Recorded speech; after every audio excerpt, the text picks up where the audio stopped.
Thank you. I hope you all liked our quick panoply of the last year of the Council, and we couldn't highlight everything, but it gives you a snapshot of where we've been and what we've been doing for the country. We have a wonderful guest who's arrived today, and he is going to make a few remarks. It's Senator Jerry Moran, Republican senator from Kansas, who's the co-chair with Senator Chris Coons from Delaware on the Democratic side of the bipartisan Senate Competitiveness Caucus. Senator Moran.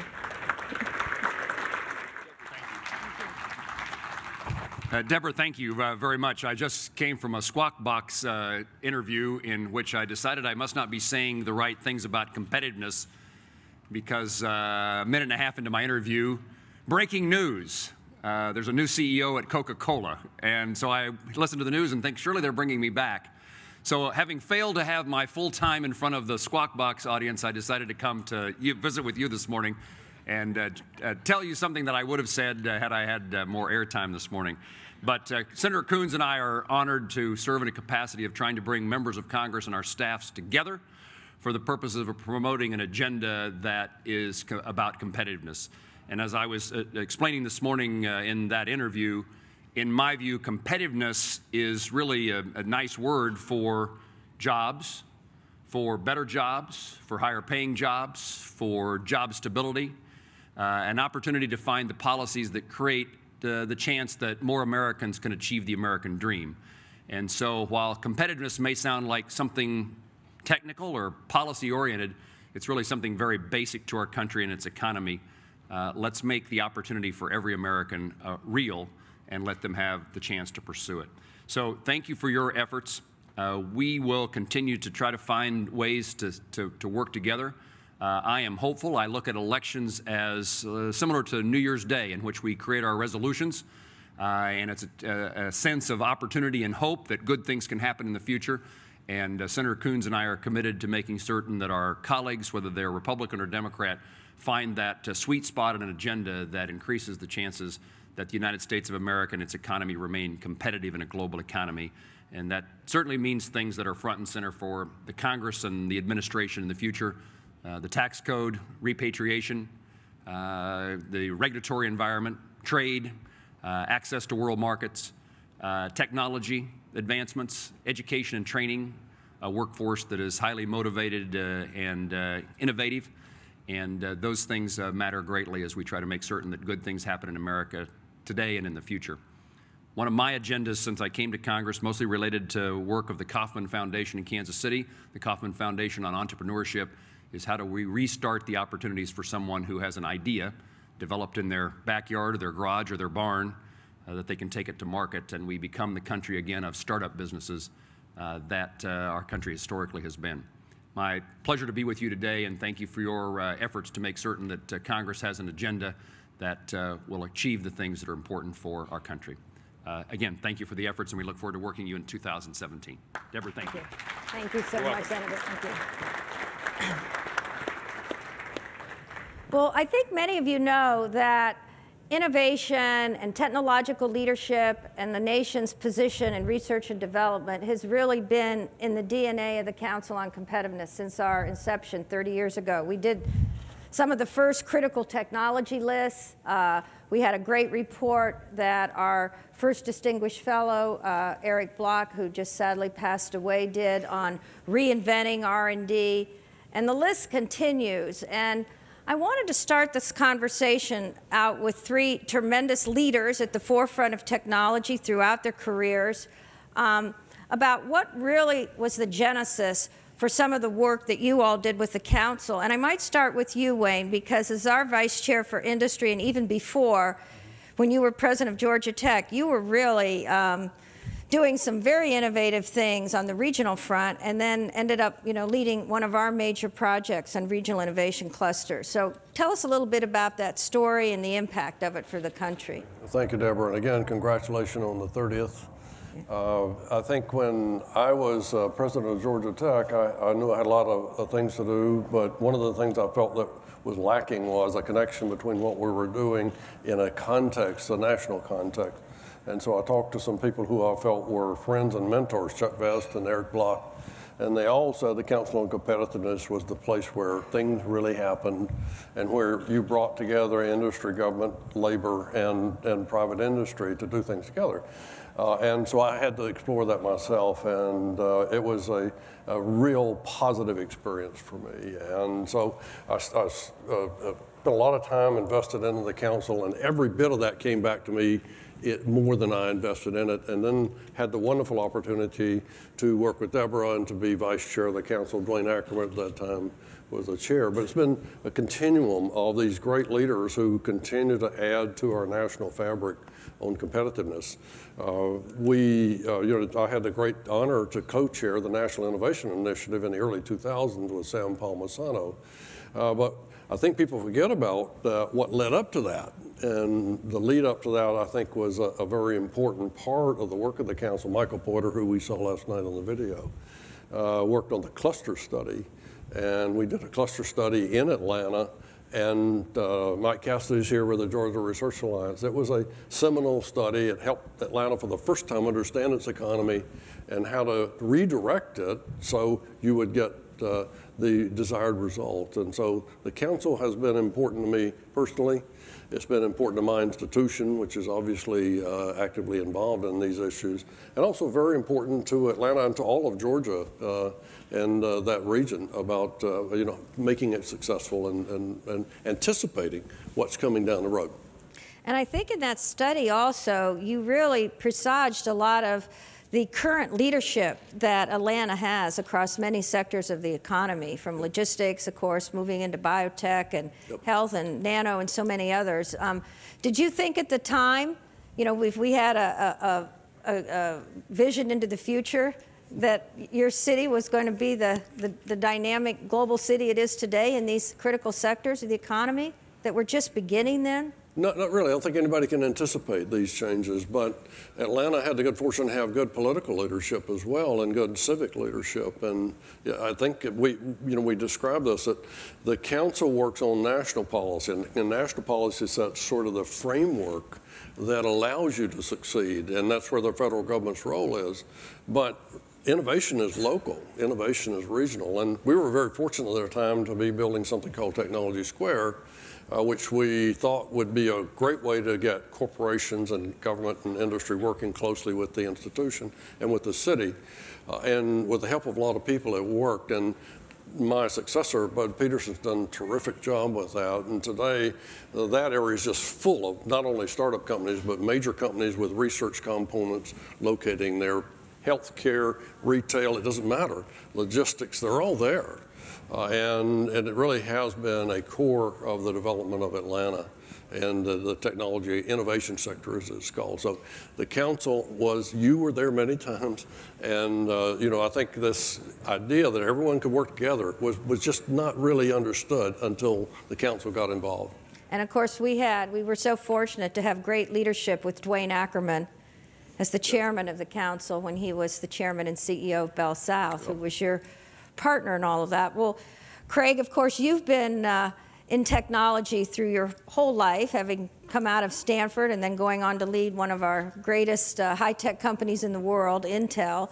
But you've also been passionate about the investments in basic research and people and STEM and everything. And we were so honored when you and Bill Brody, when he was at Johns Hopkins, took on the leadership to really move our national agenda on innovation forward. Just share with us a little bit about the history, and why do you think back in 2004 or 2006 we had a moment where we could really jumpstart and lead to the American Competes legislation on innovation capacity? I think two things came together in that time frame, Deborah. And again, congratulations on 30 years. I mean, the beauty of the council is it's a continuing entity. A lot of these programs and national reports like Rising Above the Gathering Storm we talk about, they appear, but then there's not a whole lot of follow-up. The council gives follow-up. The innovation, in my mind, has always been driven by a couple of key things, and some of them are in your report card, but I mean, it's really driving basic R&D budget, the federal R&D budget.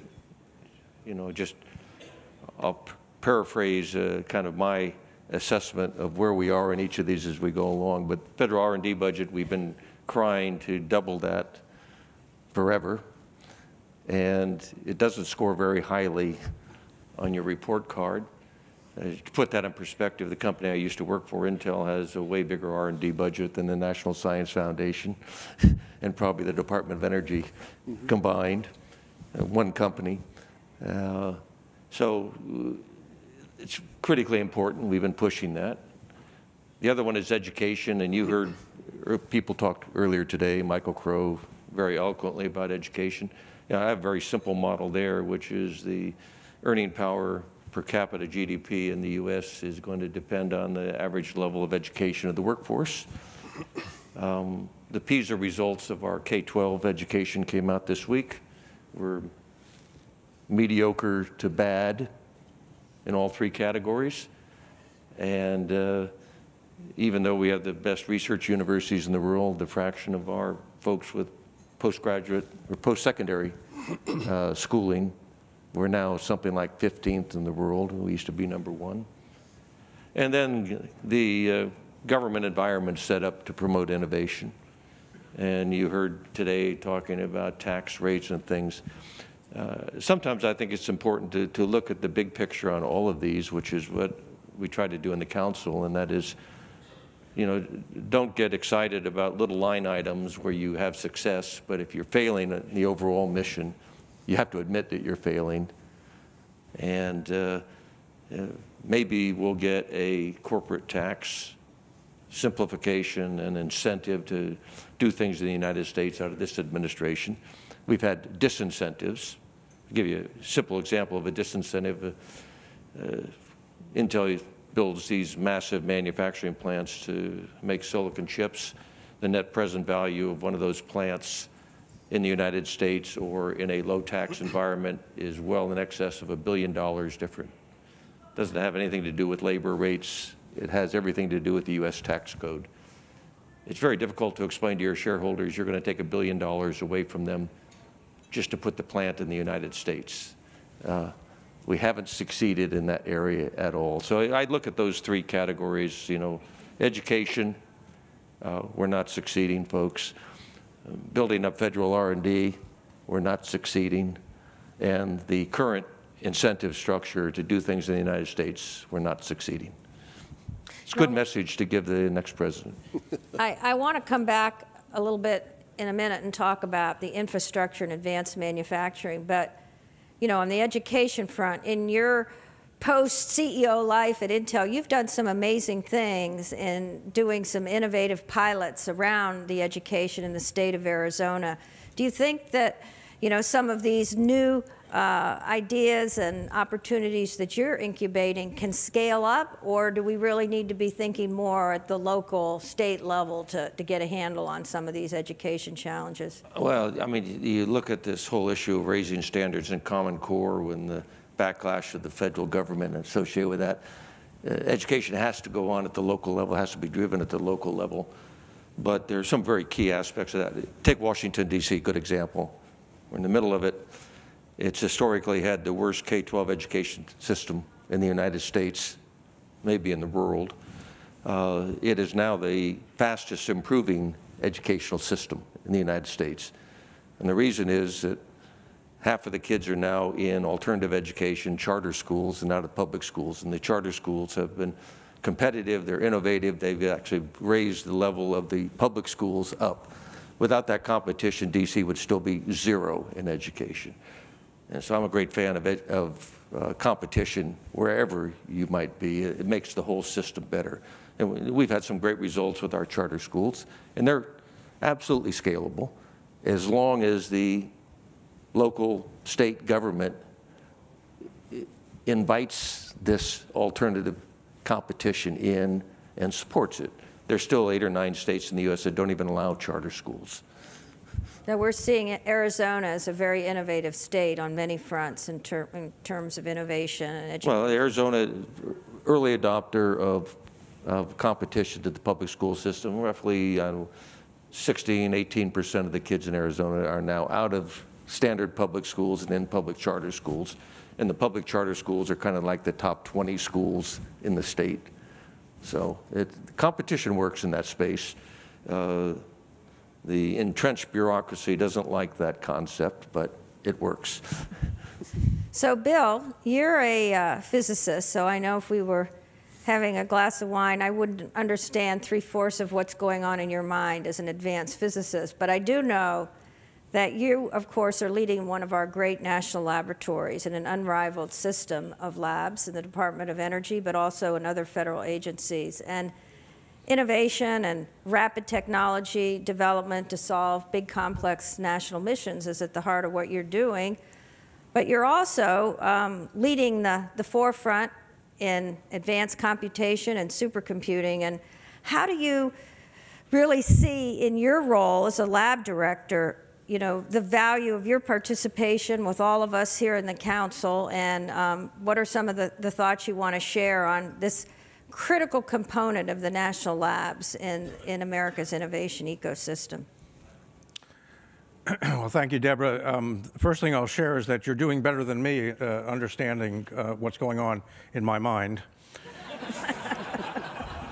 I'll also, you know, just note that looking at the distinguished members of the panel, I seem the only one without a former or an emeritus associated with their name, so I may have a more ahistorical perspective on this than others, but I would like to add my congratulations on 30 years of exceptional service to the nation of the Council on Competitiveness.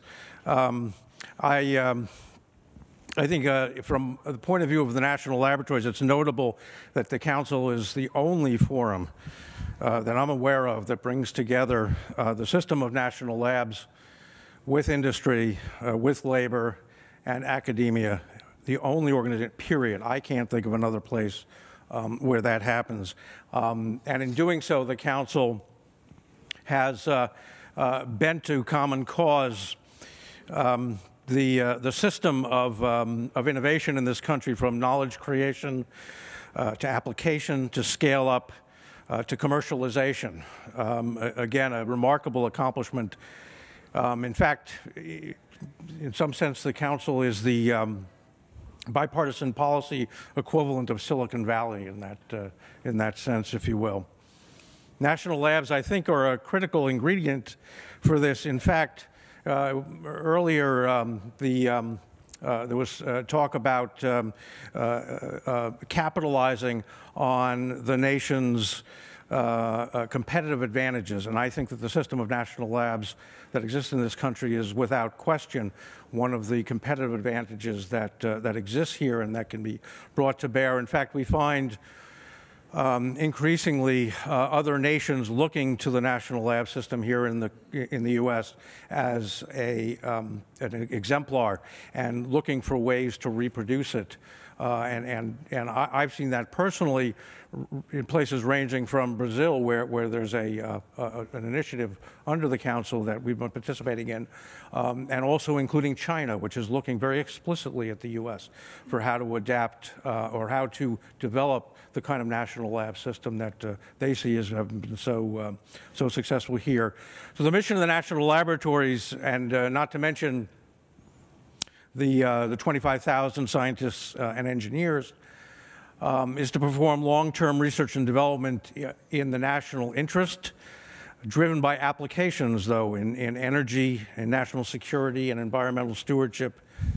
It complements and is fed by academia's more curiosity-driven approach, and can help to bridge a potential, in fact, often realized gap between basic research and commercializable innovation. As you, I think, have noted, the national labs, being government-owned, contractor-operated entities, also bring the public sector explicitly into the mix and open the door to I think, a much richer set of public-private partnerships than are possible otherwise. The capabilities that are offered by the laboratories are publicly financed, publicly funded to serve enduring national science and technology needs.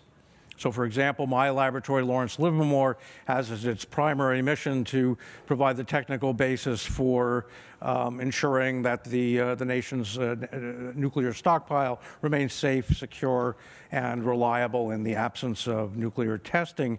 However, the facilities, and not to mention the know-how that's required to do that, which includes the most powerful lasers in the world, and as you noted, Deborah, the most powerful computers in the world, are available for a range of national needs and national missions. And explicitly among them is the mission of transitioning technology and know-how from the national laboratories to the private sector in the service of actually enhancing national well-being and increasing national competitiveness. This role, by the way, is explicitly recognized by the Department of Energy. It's one of the missions of the department. And I'd say that the Council has had remarkable success over the years in leveraging the opportunity represented by its recruitment of the national labs into its circle. Examples include the initiative on high-performance computing, which was so successful. And here, an example, by the way, of where I think the Council and the laboratories played an important role in moving things forward for the nation, but also in its what that initiative did for the laboratories themselves and for us. And more recently, in the area of advanced manufacturing, where a very productive, explicit partnership has been formed between the Council, the Department of Energy, and the national laboratories to make available the most advanced new developments in advanced manufacturing and 3D manufacturing, in particular, to the private sector, and in particular to the entrepreneurial sector. So I think those are some examples, and in general how the laboratories have enhanced, I believe, and played a role, and will continue to do so in the future. Thank you. And I would just add that, you know, one of the things I'm committed going forward in the Council is to really deepen the relationship between our labs, our companies, and our universities. And I know there's some congressional barriers to some of those things, how money's appropriated and things. So that's something we want to work on. But, you know, you've brought up manufacturing, and of course at Georgia Tech and under your leadership, you were one of the early universities really having major infrastructure and research on manufacturing and nanotechnology and the frontiers. And Craig, I mean, Intel has been the innovator in the electronics manufacturing and continues to do so. So let's talk a little bit, you know, from your perspective about the future of that, because I'm just looking at our time. I want to talk a little bit about that advanced manufacturing enterprise and what it means for our competitiveness, given the automation and all the transformation underway. And then have you all be thinking about what we should be doing for the future, the next 30 years. So Craig, you know, you talked about the cost and the scale and scope of the infrastructure that Intel has in, you know, each generation of fab. There's a concern right now that perhaps we don't have enough of the next generation in America. So tell us a little bit about, you know, how critical this manufacturing technology enterprise is to the nation's competitiveness. Well, it's critical. I mean, ultimately, I think if the U.S. wants to have a healthy economy and growing jobs, you need manufacturing here in the U.S. I mean, the Facebooks and the Googles are great, but you don't employ that many people in those companies, and you don't. Google's making a few things, but the companies are actually manufacturing and making things and creating jobs are critical. And so I think the whole concept of advanced manufacturing, but I do want to kind of turn the tables on you a little bit. You know, I'd much rather see our national labs spend their monies on what I believe is the national labs mandate, which is big science. And there's no place other than the Livermores and the Berkeleys and the Argonnes and so that can afford, you know, these huge photon light sources and such things. And that's a national resource that everybody can come and use. And quite frankly, I'd like to see it grow dramatically. Today, if you want to, and I happen to be on the Berkeley Advisory Board, if you want to upgrade their photon light source, which is critical for pharmaceutical development, chemical reactions, all sorts of things, it's a 10-year plus process to say, I want to do this, I want to get the approval of the DOE, I want to get my $800 million, $100 million a year to do this. Hell, I come from a background where I want to build a $5 billion manufacturing plant. It's from greenfield to output in 2 years. And I can't stand to see a $500 million project span 10 years. It's not competitive. But it's not the lab's fault. They got hamstrung by the bureaucracy that exists here in Washington, D.C. So I'd love to see the labs grow. I'd love to see them grow in what I think is their great capability, which is big science, big computing, big science, stuff that Georgia Tech can't afford, Stanford can't afford, because you just can't put those facilities in individual universities. And these guys are a national resource from that standpoint. I think you just gave us a great topic for a Senate Competitiveness Caucus session next year, to look at that challenge of how to reduce the time to get these large-scale big facilities going and implemented in the country. Wayne?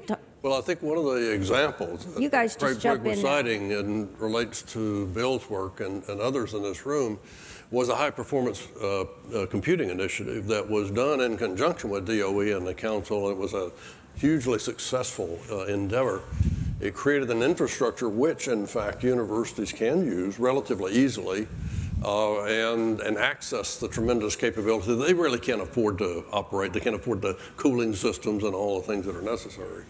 It came back to me when I was at the Smithsonian. The Smithsonian has 500 PhD scientists. People forget about that. Craig knows because he's active at the Smithsonian. And they do a lot of work in genomics. And I used to give my friends over at NIH a hard time because I said, you got an easy deal here. You only are worried about one genome. The Smithsonian's worried about 2 million genomes, all the other creatures on the earth.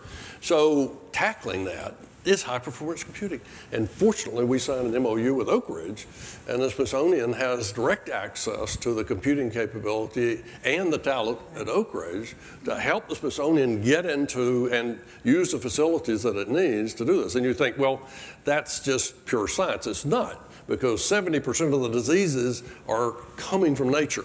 Zika and all these diseases. And so understanding the genomes of all these other species is critical to the health of the human species. So there was an example where I think it was very insightful for the council and DOE and the national labs to set up this system that works. I do think there is a missing component in all of this, and that is coming back to the local idea. I grew up in a little town called Douglas, Georgia, in the very southern part of the state of Georgia. They fortunately have a great public school system because they're committed to it. They win science competitions in the state of Georgia, and I go back and speak to the students, and we try to get as many as we can to come to Georgia Tech. But there's a gap. There's a gap between all the things that we can do here as these big organizations, and I think universities have lapsed their responsibility to reach out to help youngsters in these small communities get the education that they need. But great opportunity with the digital capability and the maker systems and digital printing for all of this to happen back there in those schools. And I think we're missing a link there, an exciting part to reach a part of the population we're not reaching. Bill, you want to? Well, so maybe it'll disappoint you, but you're not going to get an argument from me about anything that you gentlemen have brought up. In fact, I would say that one of the issues that stands in the way of better utilizing the laboratories and making them more of an engine for innovation and for growth, frankly, has to do with the regulatory environment that we all live in, but that the laboratories as an element of the federal system has to deal with, and I would be interested in the possibility of that kind of a dialogue going on.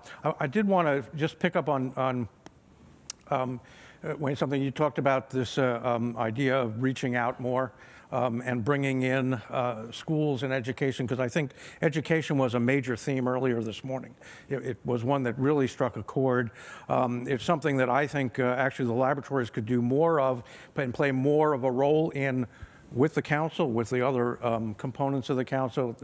We started over the last 2 years hosting, under a presidential initiative, My Brother's Keepers events at the laboratory, where the first year we brought in 70 students, middle school students, and I think over 150 middle school students just last year from the surrounding school districts, from San Joaquin Valley, reaching all the way to Oakland and San Francisco, and watching these students, many of whom, well, almost all of whom had never experienced the kind of big science that we could show them, watching them react to that, and I have to say the inspiration that just spending a single day at the laboratory watching that sort of thing and becoming aware of it gave me a tremendous feeling of hope, and the idea that many of these junior high school students who maybe never would have thought about becoming quantitatively adept and going into fields, STEM fields, I just doing that, I thought, could have such a tremendous impact. Think about how much more we could do, how much more of an impact we could do by coordinating this amongst the parts of the council.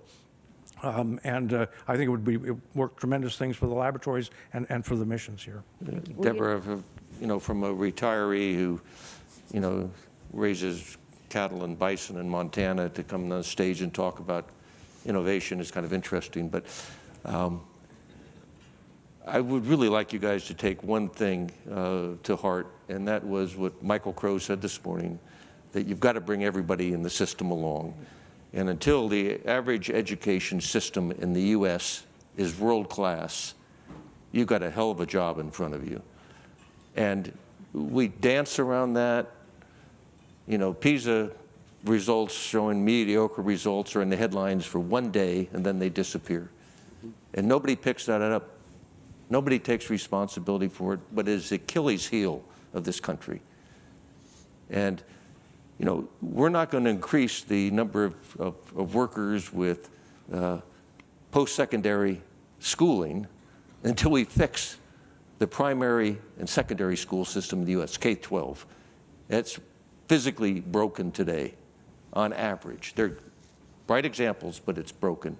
And until you get that one fixed, the job of the council is going to be increasingly difficult. Thank you, Craig. Our last few minutes here, and of course we heard this morning from Jim Clifton at Gallup, the drag on productivity from our education system, apart from the social issues and economic issues. That is clearly one where we need a whole new type of innovation, and really also, I think, new relationships between industry, academia, and also labor, very importantly.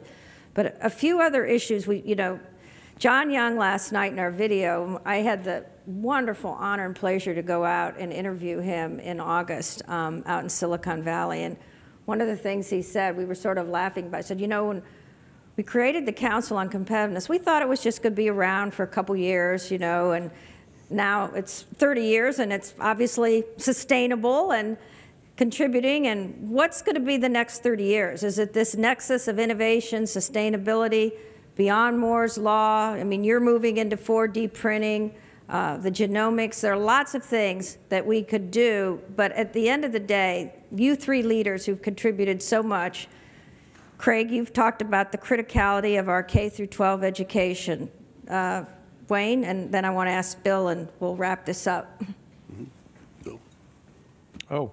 Now remember, you're king for a day here, so you can posit into the future. I found the discussion about the GDP to be fascinating. It's also in line with an argument, a recent book that argues that the age of innovation was really, and I think it was basically the same period that was talked about this morning, from 1850 to 1950 in the U.S. And over the last 70 years or so, the U.S. GDP is basically, productivity growth has basically been stagnant, and that's really because the kinds of revolutionary changes like electrification, the automobile, the things that have had incredible impact on people's lives. Despite the digitization revolution, the question is, what is the thing that's going to have that incredible impact? And we've talked about 3D printing, beyond Moore's law, all of these innovations that are clearly going to be important to have an impact. What's the next electrification? Global electrification. Solving world hunger, moving off the Earth, colonizing the moon, using informatics and large-scale computing to preserve the biodiversity that we're losing every day. I think these are the kinds of big ideas, really big problems that we should be thinking of over the next 30 years. This is a real futures-looking agenda, and it seems to me that it's important is what the Council does in looking at what's evolving today. It would be interesting to take a 30-year view of what the really huge, impactful things could be, doubling the life expectancy of everybody on Earth. Thank you, Bill. Wayne. I think a big challenge, certainly for higher education in this discussion, is access. And we all appreciate, those of us of the white-haired set here, that when we went to school, tuition was very low. I could go to Georgia Tech at a very small tuition to get my education and be a co-op student and pay my way through school. That's not true anymore. And there is this great fear of leaving people behind. Now, schools like Georgia Tech and Arizona State and others are going to get plenty of good students because there's so many applying, but there's that cadre of students down in another core who are fundamentally just as good as the students up here, but can't financially afford their education today. And that exacerbates the problem of people getting left behind and being frustrated about our society. I teach part-time again, and I'm stunned by how bright the students are, how excited they are. They want to be motivated. They want us to provide them with the kind of education that gets them excited. And in the technological fields, it's to help, I think, these students broaden their view. I love this concept that Bill Gates is promoting, big history. I love history, and I think as you get into history, you learn an awful lot about becoming something bigger than yourself. And I think that really helps. I think new approaches to education. Georgia Tech, to its credit, started the first degree program in a master's degree in computer engineering online. The whole degree program, not a MOOC, not a course, but a whole degree program, and it's enormously successful. 4,000 or 5,000 students are taking this course at half the cost of what they would have to pay if they came to Georgia Tech. I think we really have to look at these models and find the best practices and make sure we marry them in a way that inspires and reaches way down to the second graders, the third graders, so they get inspired to want to learn. It's there, but we really have mismatched ourselves in terms of being able to do that. Well, I want to thank you all for coming and helping us celebrate our 30th anniversary, but very importantly, sharing your story. And, these three gentlemen have had, and Bill continues in his current leadership role to have tremendous impact on our country. And I'll just close by saying that in the beginning of the council, there used to be a saying that what's good for America is good for all Americans. And I think going forward, we need to reverse this and really think of what's good for all Americans is good for America. And so with that, I want to thank you all for being with us. Thank you.